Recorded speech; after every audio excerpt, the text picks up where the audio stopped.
In past issues, we've taken a look at America's Cup class yachts, the Maxis, and sophisticated electronics. That's great, but Buddy Melges, the man that steered America Cube to victory in the America's Cup, is probably the best seat-of-the-pants sailor in the world, which drives home the point that no matter what size boat you sail, it still comes down to the basics: boat speed and proper sail trim. On most sails today, we have a reference or indicator called a speed stripe or draft stripe. On this sail, it's these red lines, which helps us determine how much draft or curvature we have in the sail and the position of that curvature forward and aft. We're going to learn how to trim the Genoa, and the lessons we learn here on Merry Thought apply to boats of all sizes. When the sail's fluttering, you're in a slow condition. So you take the tension on the leech till you just stop the flutter in the sail. Today we're going to continue our series on sail trim and show you several techniques on how to improve your speed going downwind aboard a cruising boat.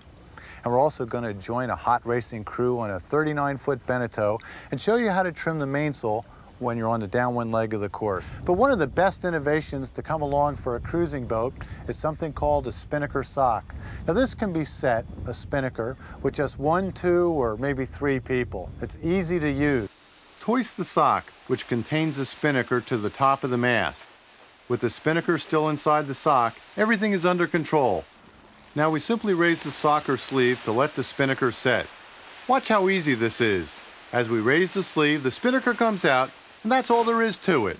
Now when you're trimming a spinnaker, you're constantly adjusting the sheet and the guy with every change of the wind, whether it's velocity or direction, and the same is true with the main sheet.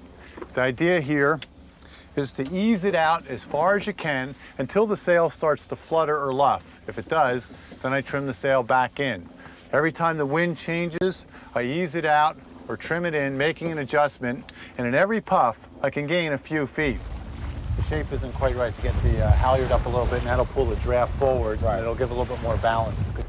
Right now, the shape is really full, and it's too far aft. You can see the curvature in the sail is aft, so what we got to do is A, flatten it out, and B, move the draft forward. And let's go ahead, Mike, and take the Cunningham up.